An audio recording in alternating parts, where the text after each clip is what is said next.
Welcome back to season 3 of the Miscarriage Rebellion. On today's episode, I have Tracy. Tracy Vo is a Channel 9 news presenter. Tracy reached out to us after her experience of termination for medical reasons with her baby boy, James. She reached out and we had a conversation around that experience, and it's a story that needs to be told.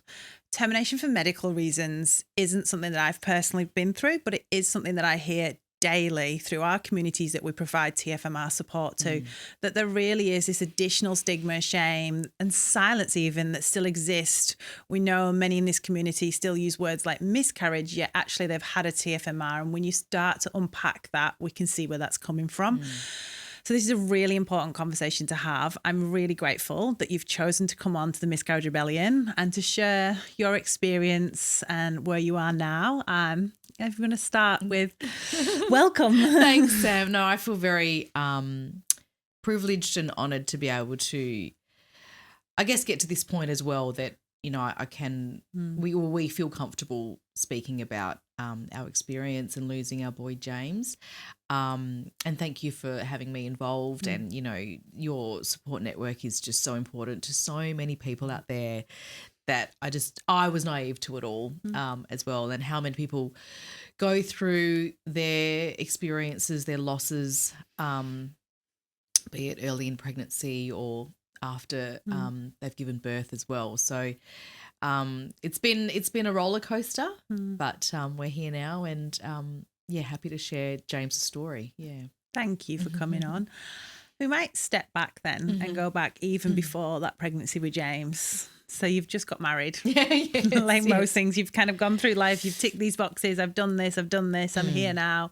We get married. Well, we just fall pregnant, right? Yes, that's what happens. Right. Yes. And I met Liam, my husband, later in life. And I got married. We got married when I was 40.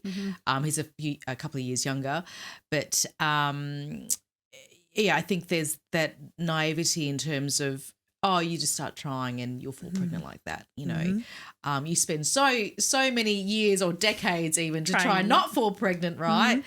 And then as soon as you make the decision to clear, you know, the birth control or whatever, however you choose to do it, you feel like, oh, it should work. Yeah. But to be honest, I was so uneducated. I didn't do enough reading about, you know, timings and you know, when is the right time during the month, you know, to try. So I always had in the back of my mind, though, I did think, well, we probably have to go down the IVF track. And we were going through all the testing, and we were pretty much mentally and physically, well, I was mentally and physically preparing myself to get to that point to start the IVF treatment, because we started trying for a few months and it wasn't working. So I said, you know, let's just do it. We have the capacity to do it as well, so we were fortunate enough to do that. And then we were on a trip to the United States. We took our stepdaughter, my stepdaughter, Liam's daughter, to Disneyland. So we were having a lovely family holiday, which was great. We get home from that trip. And I fell naturally, which was a lovely surprise. And, you know, I was working out the timings, you know, looking back at the calendar. Yeah. When will this be? Yeah, when was it? And then, you know, I you know, when we revealed the news, I said, oh, it happened in Disneyland. You know, it really is the happiest place on earth. So that was a joy to you know, just to have that like blue line, you know, the line come through and you're like, great. And then, again, just thought, you know, we're in the clear. We got to 10 weeks, did the harmony test. That was all clear.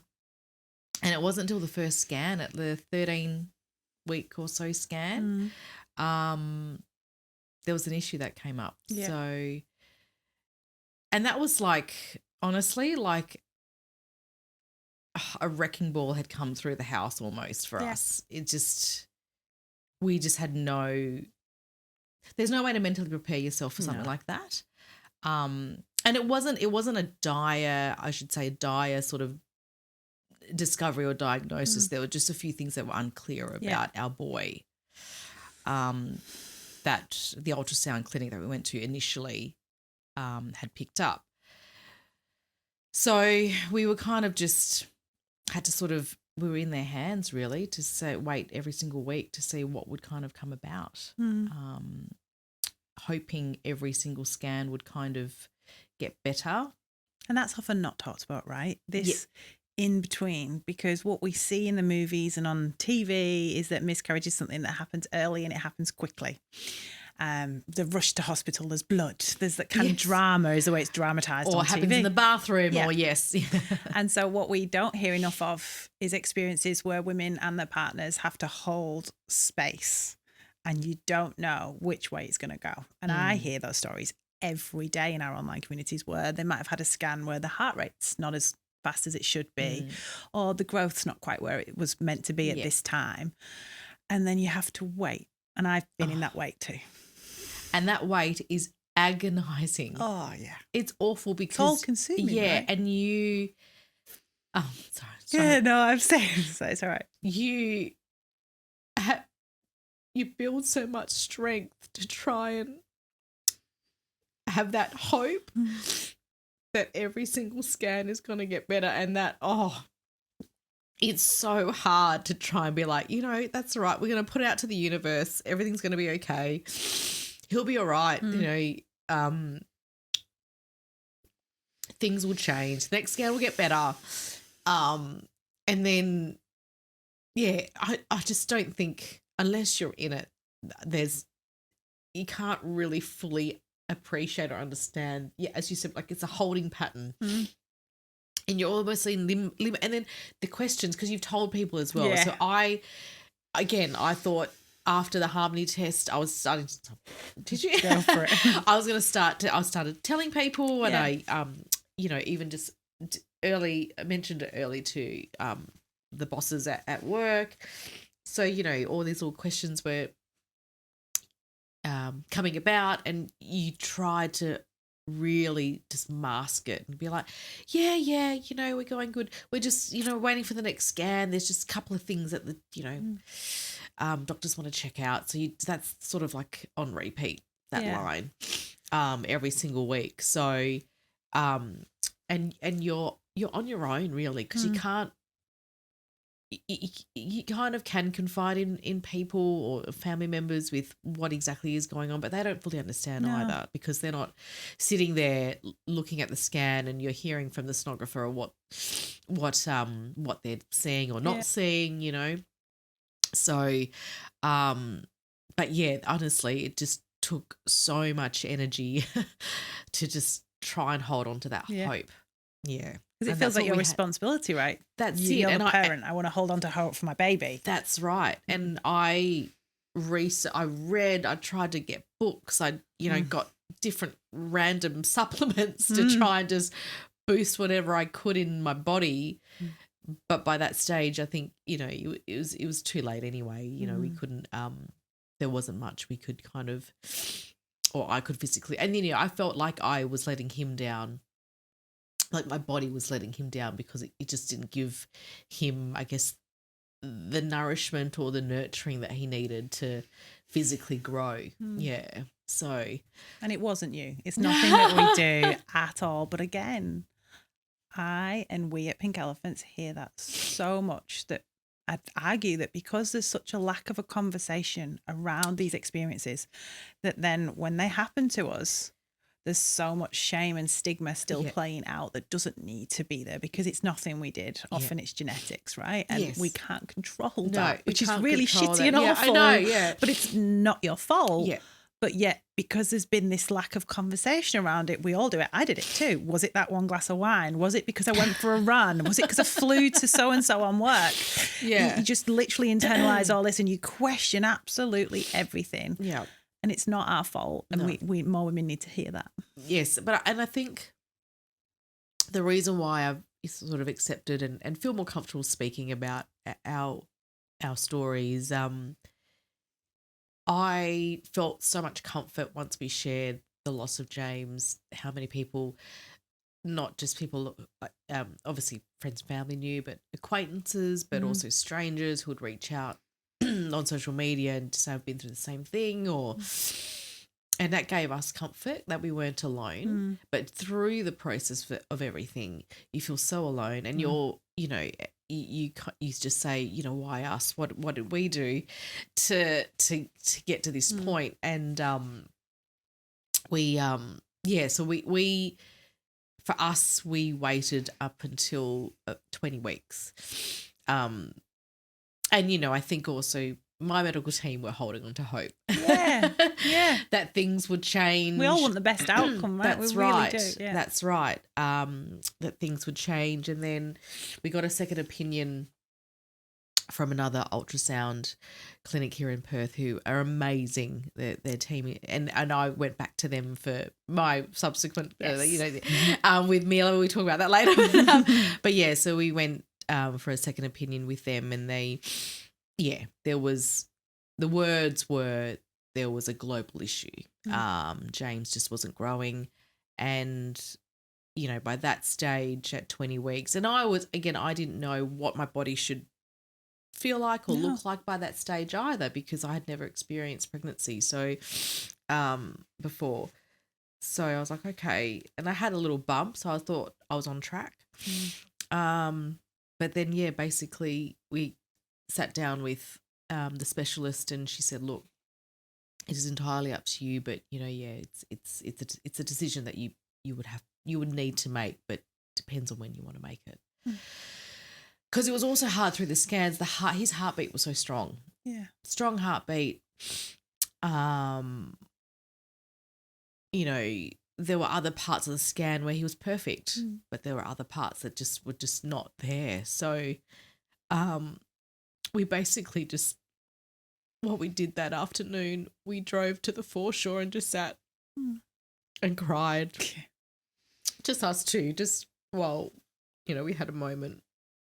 And it was really hard for me. I think that it was harder for me to see my husband break down, because he's so strong. He's always been the calm and he'll, you know, turn things into brightness. You know, he'll turn things around a bit. But that day, there was nothing there. So, we just sat at the foreshore, just sat there for a moment, and then we just said, let's just make the decision, because let's just make the decision. Just also, I didn't want James to, we didn't want James to suffer. No. So, you know, we weren't sure how he was, you know. So, yeah, it was really surreal after that. You're almost a bit numb and robotic, you know, going through the process. You check into the hospital and, and I didn't know what to expect from the process. And I delivered James, so I went through labour, and he made it very easy for me. It wasn't a very long labour, and he arrived very peacefully, and we got to spend the afternoon, the night, and the morning with him, which was really lovely.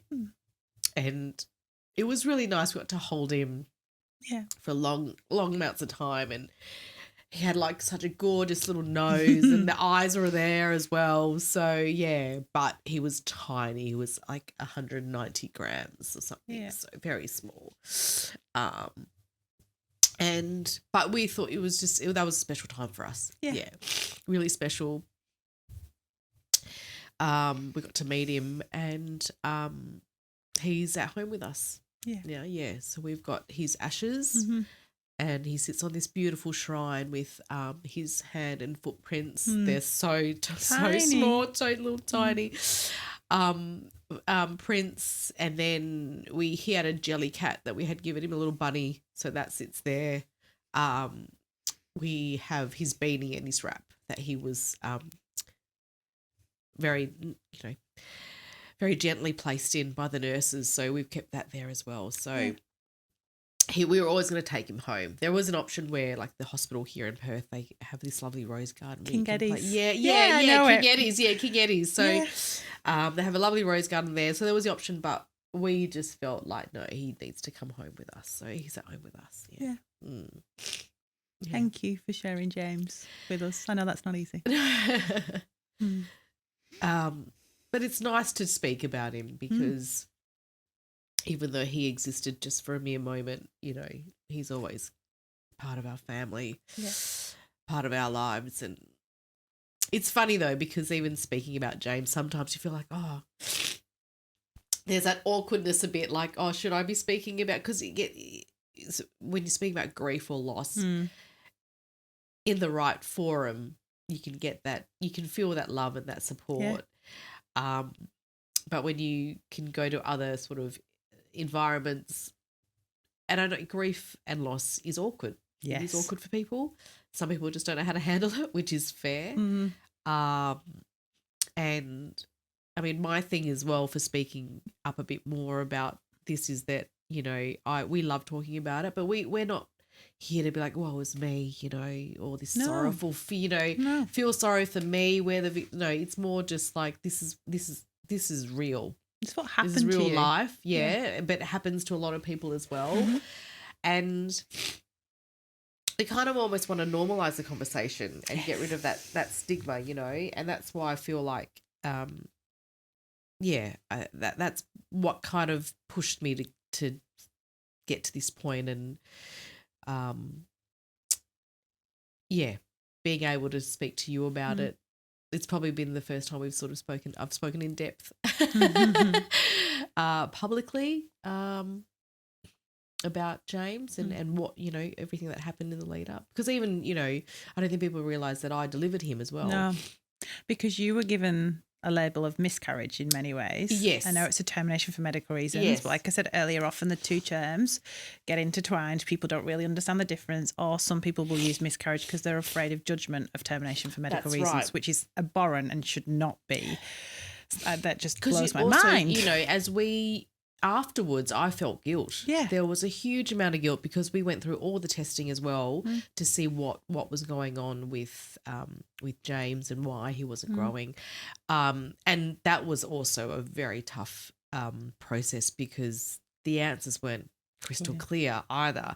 But I remember, because I felt so much guilt, and I'd asked the specialist who was doing all the testing afterwards, and she was a lovely woman, straight down the line, which I really liked. You need that but sometimes. also, but you know, but in a empathetic way in how she delivered the news. But I said to her, if I kept going with the pregnancy, how would he have gone? How would he have fared? And she's like, no, he wouldn't have survived anyway. So she said, you made the right decision.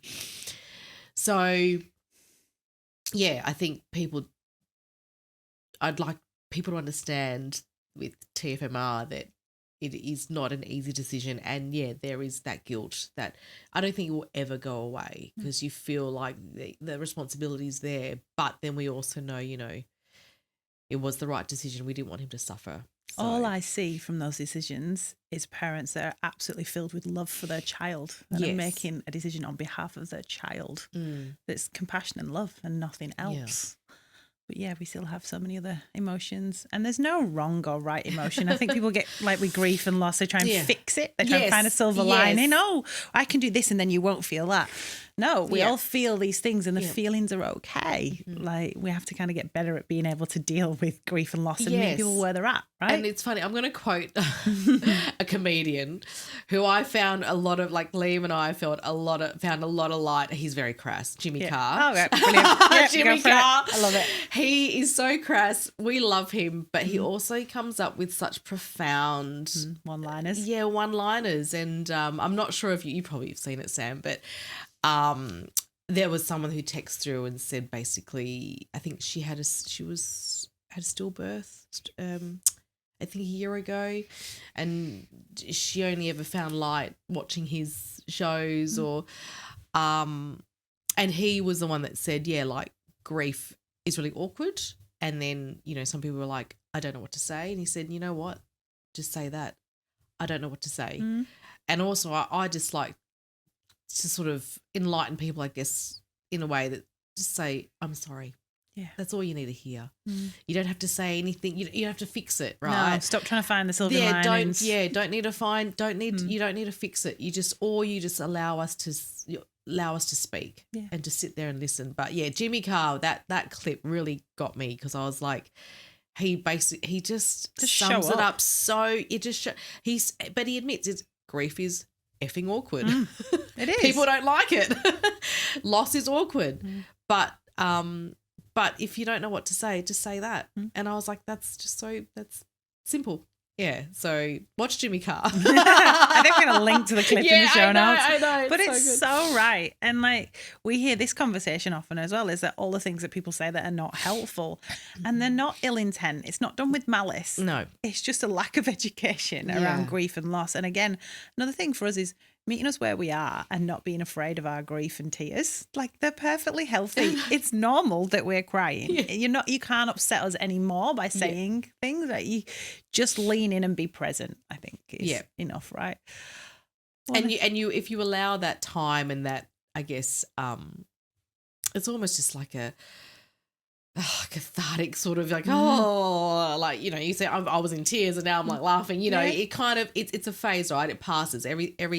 Every moment passes. So I feel like for those people who do feel a bit awkward when they've got a loved one or, you know, a friend or a colleague, or if they're feeling that grief and pain, just be like, you know, I'm here. What do you need? Or I don't know what to say, or I'm sorry. Like, it's just keep it simple. Simple. Yeah. Yeah, it really is. I want to change track now. Yes, yeah. You've welcomed another beautiful baby into the world now, baby Mila. Do you want to talk to us about that experience? Yes. Pregnancy after loss. Yeah. Yes. So, well, we delivered James in August 2024. So obviously it took me a bit of time to recover after that. And also, no, I don't think people understand the stuff that happens to your body afterwards, and other complications. Like, I had retained placenta as well, so I had to go back into hospital. So even my obstetrician, I'll give her a shout out if I can, Alicia McCreary, she was fantastic. And, you know, she delivered Mila as well. And even she was like, geez, you've been through the ringer. I was like, I know. Just another thing. And it feels like that. Add, like the universe just kicks everything at once, right? It's that's like, no, right. And I'd rather be like, you know what, everything happens in threes. If it just, okay, a third one come and then go away. Yeah. But so it was August 2024. And then I think, so I really worked on myself physically and mentally to get myself back into, I guess, feeling good again in some way. And by December, I'd felt strong enough. I was like, you know what, let's give it another go.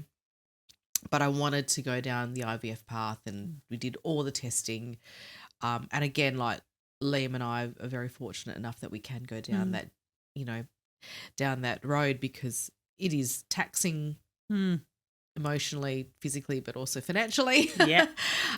So I get that. I know it's hard for so many people out there who desperately want a baby, and that's the only way that they can go, but you know, potentially can't even get there financially. So but we did all the testing we could, and I, you know, all the injections, but again, I went down like the road of like, I'm going to take all these supplements and see what, you know, what might help, and I believe everything helped in some way. Yeah. I did the egg retrieval in December. We got 13, which was amazing. Really even good. for my obstetrician was just like, this is amazing for your age. Yeah, I know. I was not going to add that marker, but yeah, that's a really good I was 41. Number. Yeah, 41 by then. Yeah. And then we got 5 embryos. And this is another thing I think people don't understand, is that it's not just the egg count. You got to get to the embryo. So it's like, and you're holding breath. And you're holding each stage. Seeing like, oh my gosh, am I going to get enough? Like, okay, so when we got 5, we were like, this is amazing. But then there's the next step to see if, you know, if they're viable. So we ended up with 2, which were great. One is mosaic. So mosaic, from my understanding, is basically it's sort of the roll of the dice. You can implant, and it could go either way. It could be great, or it could have abnormalities. So anyway, we had 2 good ones, so we're like, that's great. And then we transferred in January. And it was a really funny story, because the Fertility it was fertility specialist WA and the head professor, Roger Hart, who's amazing. I know Roger. Professor Roger Hart. Yeah. But funny story. So obviously with my work, I've done I do a lot of health stories, and I've done a lot like of the NICU, and he does a lot in prem baby space. Yeah, he's great. I've done a lot of stories with him, especially with fertility advances and you're technology. at the opposite end now. I know, and then he looks at me, and we were like, I was like, yeah, I've spoken to him. I was like, oh yes, and funnily enough, the timing of that, I had emailed him only a few weeks prior to be like, what have you got in the fertility space for news? So we're keen to do a story. He said, I'm going to write back to your email while I'm there. And he's doing the transfer.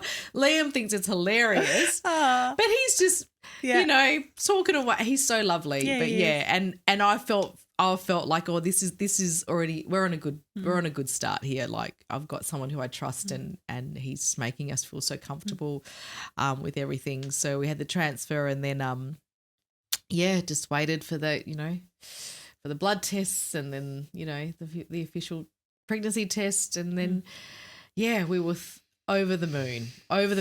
Like, we couldn't believe it that it actually worked as well, because again, first transfers rarely. No, they don't, and that's really another misnomer, right? You think, oh, yep, great. They've implanted, it's lined up. So we got really lucky, and that's not lost on us either. But there was always that, I guess, not heaviness, but just that we were so cautious, and I was anxious. I was anxious, thinking again, and I was counting down the weeks. Yeah, come on, let's get to the next week. Let's get to 10 weeks and get the nipped.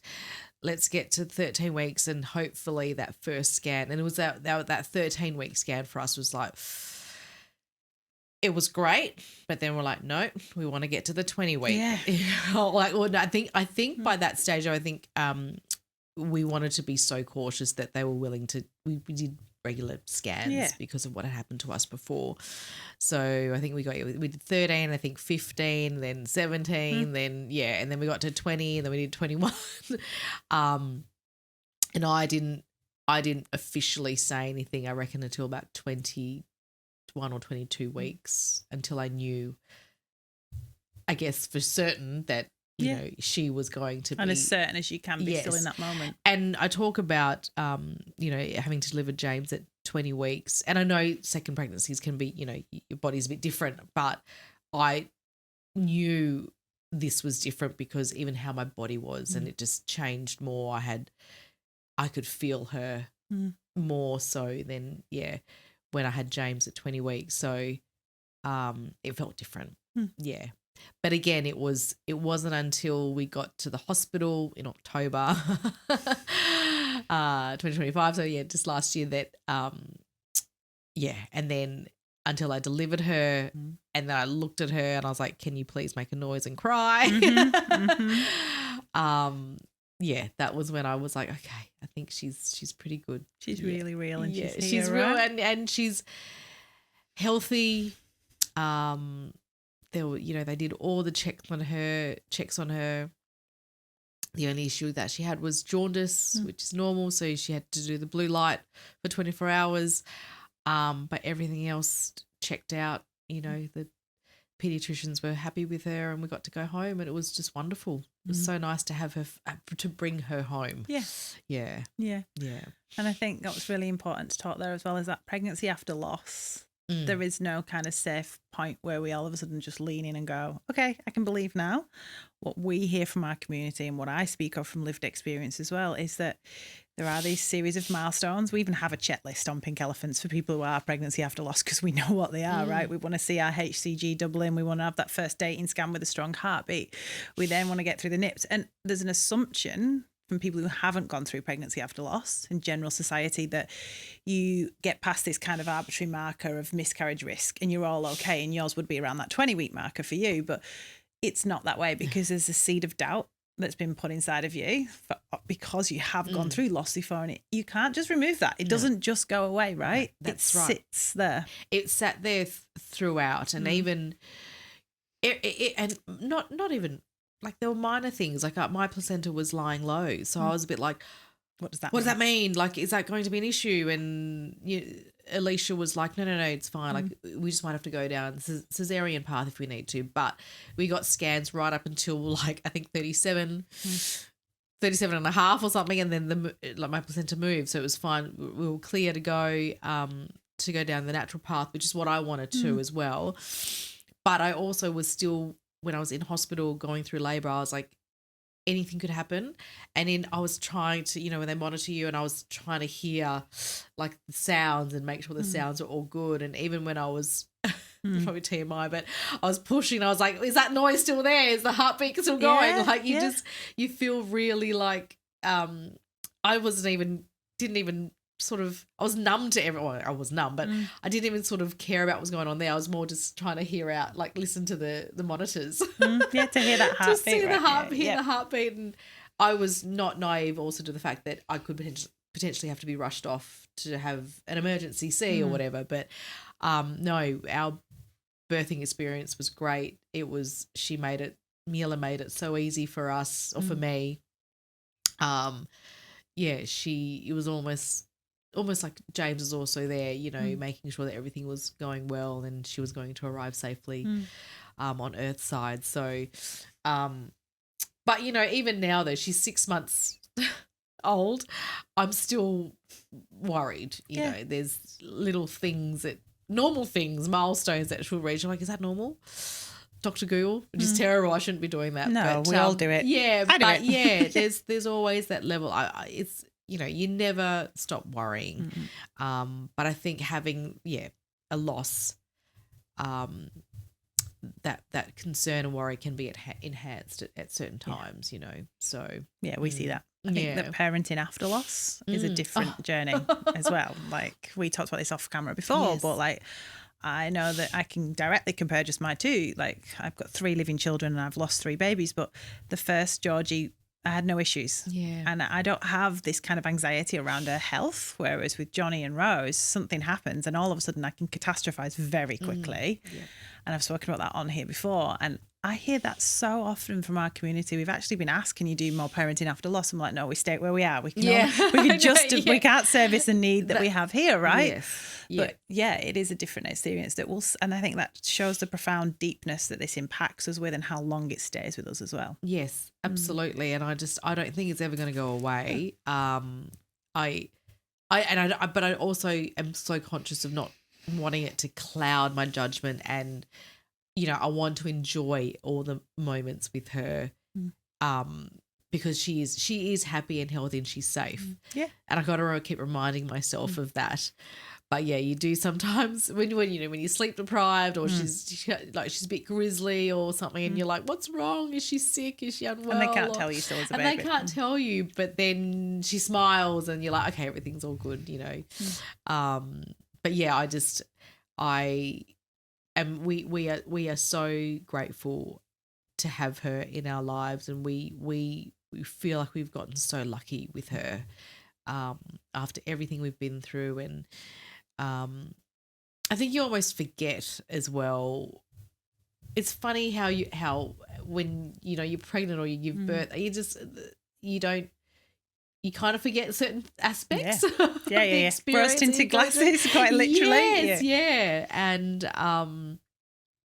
because I guess you got to live in the now, I suppose. But yeah, I think I look at Mila every day, and I'm so thankful. Yeah, so thankful. She's happy, healthy. She's so happy, and I've been bringing her to James's shrine, and she just smiles, which is so lovely. Just to say, this is your older brother, and so we'll always be speaking about James with her. He's part of your family. Yeah, he is. He really is. He's always going to be part of our family, and we don't want to forget that either. Yeah. No, it's beautiful. Thank you so much for sharing everything. I'm sorry, I was such a...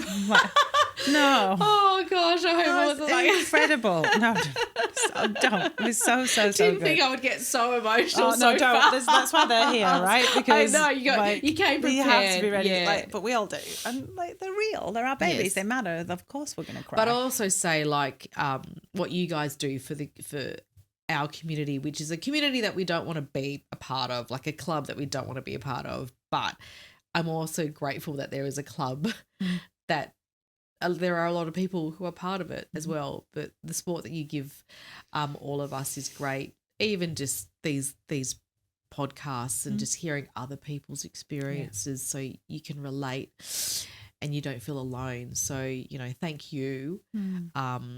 And I'm very excited to be doing more with you guys as well. And I'll be doing stuff with Red Nose. We've discussed this as well. So Red Nose Australia is also a wonderful, amazing organisation, support network that, you know, and I didn't realize that you guys were there. I didn't know.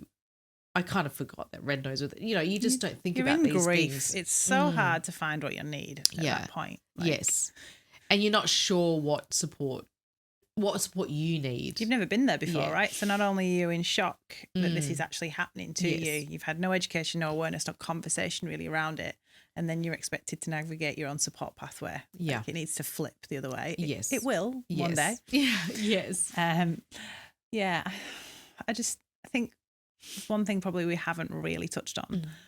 Like, what do you hope to see change for those that go through termination for medical reasons in the future? What do you think would be really amazing if there could be something that could change around the experience? And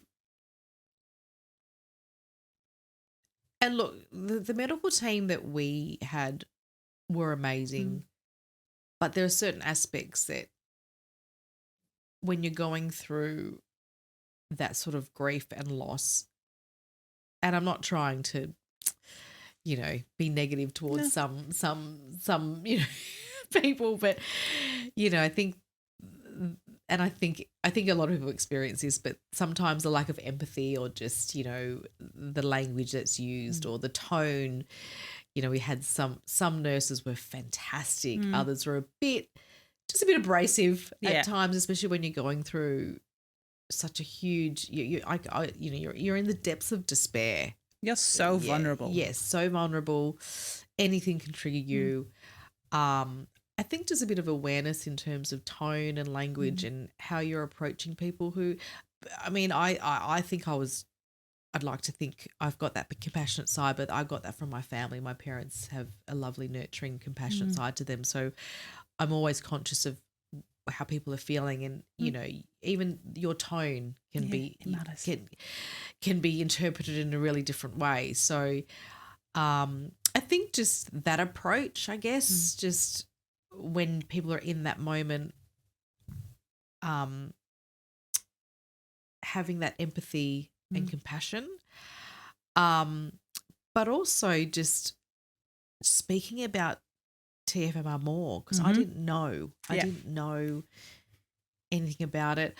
I had a old like a colleague of mine over in Sydney. She opened me up to a makeup artist that I used to work with back then, and she's lovely, but she went through the same thing. So we were texting over Instagram, and so that gave me comfort. But again, I think not many people speak about it. Not many people say that we had to make the decision. Yeah. It wasn't just sort of the universe taking our baby, you know, like we had to actually say, yes, okay, we've got to go to the hospital and do this. So I think just having more of a conversation and actually making it not stigmatized, or you're not making it like, oh, this is really an awful thing to talk about, or I don't know. It just, I feel like I hope other families have that strength and can feel more comfortable in the future to be able to speak about it openly. And I think that's our responsibility as a community, to provide safe spaces where people can share without fear of judgment. Yes. And when we have that, then I think you're more likely to have people say what actually happened to them, and that they made this incredibly difficult decision. Like, it wasn't a decision that anybody takes lightly, and it isn't what they set out for either. No. Like, you set out to have a baby in your arms and to take them home in, you know, like in a happy, healthy sort of, you know, way, I suppose. Like, you know, we wanted to take James home in our little capsule and in the car and into, you know, his cot, but he never got there. So we brought him home in a little box that was given to us by the team at King Eddie's, and he's home with us still. But yeah, you never anticipate having to do that. It's still hard for me to kind of wrap your head around it, really. Yeah, it really is. But yeah, I think that's probably one thing. Like, just the more we speak about it, then I feel like I'm obviously more very educated about it now because we've been through it and I've read a lot about it. But yeah, I would hope that people can feel comfortable speaking about it. And again, like, I think maybe more education within sort of the medical realm as well, in terms of how, it's not a miscarriage. It is a loss, but the decision that we had to make, and it was awful.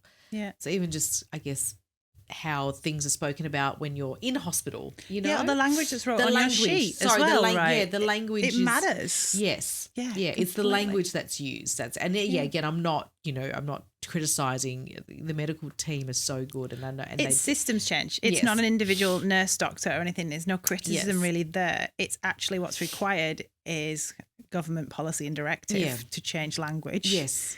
In healthcare settings, so that we remove labels like spontaneous abortion. Yes. So that we can have more reflective, validating, empathetic language in these settings that does not add trauma to the experience. It's unnecessary.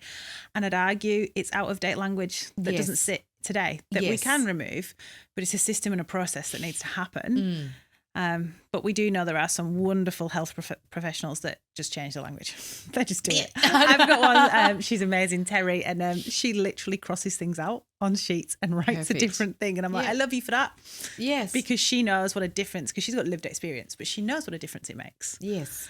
It's the language, I think. And I think educating more people in that sense, it'll make us feel a lot at ease and more comfortable speaking about it. But then, and I've got to get better as well, because I still have a bit of like, are people going to be like, what's she banging on about? Or, you know what I mean? But I think that's just almost like a societal thing where you don't speak about your grief, you don't speak about your loss, or she's just trying to get like sympathy or something like that. But, and I've got that internal battle constantly, even speaking with you. And then I've got, some interviews coming up for, we've got Say Their Name Day for Red Nose, which is on March 25. And I'm like, how are people going to take that? Are they going to feel okay? Or do they feel like I'm just exploiting my grief or something? No. So that's someone has to go first. Yeah. Someone has to share to incite change. And storytelling is a big part of the change that we want to see in the future. Yeah. It also is a legacy for James. Yes, no, it is. Being able to tell James's story. He was he was here. He had that beautiful little button nose that we talked about, right? He's part of your family. Why should you not be able to speak about him? Why should you not be able to say his name, which I think is I love part of Say Their Name Day for that reason, right?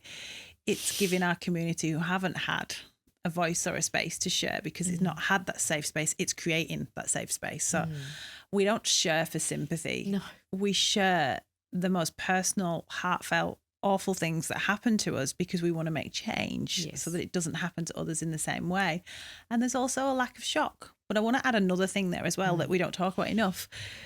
We don't expect domestic violence survivors, we don't expect cancer survivors, other kind of health issue survivors to step up and advocate for themselves when they're in the system. And I think that says so much around the experience of pregnancy loss, termination for medical reasons, miscarriages, that we're still at a point in time where we are needing to share our experiences on platforms like this to get people to listen. Yes. And hopefully one day they'll just be part of common discourse. It's fine. Yeah. It's all good. Yeah. And the thing is, I get so much comfort when, my friends speak about James, or they mention they just mention James's name, or it's so lovely. Like it's not, and I want to give them a shout out, because even just saying his name, just once, it gives us so much love and comfort. And it just shows they care. They know that they care. He existed. It's validating. Yes, it validates him. And again, I don't think people get that. Like he had a strong heartbeat. He was there. He was here. But yeah, it's just the way that it ended, and it's awful. But yeah, just having that little glimpses here and there, it just gives us so much comfort. So I don't think I think people underestimate how significant just saying their name really is. No, I agree. Thank you. Thank you. I'm like, we probably talk for hours. I know, I could carry on and on. It's like such I hope this also gives people a lot of comfort as well. And I love also just, hearing and sharing with other people's experiences too, and when you can speak about it so honestly and openly, and it gives me comfort. It makes me feel like, we've all gone through the same thing, and it's a community. It's a special community. It's a heartbreaking community, but a special one too. So. And there is a big community out there. Like, I don't think people realise. No, I mean, it's really common. We hear that a lot. And okay, it's common, but to me, it's still the loss of my baby. So don't minimize it with language like that. But I think it's really important that if you are in it, you understand that you're not alone. There are many of us. And there actually is places like the Pink Elephants online communities where you can connect. We've got a specific community for termination for medical reasons. We've got a whole suite of resources on our website just for this experience, because we know it's nuanced and different to that, say, of a miscarriage or an ectopic pregnancy. So please, if you're listening today, have a look, reach out for support. You're not alone. There is so much support. There's us, there's Red Nose, there's Birds of Hope. Yeah. You don't have to go through this grief alone. When you're ready, we're all here for you. Yep. Absolutely. Big collective hug. Yeah, it is. I love that.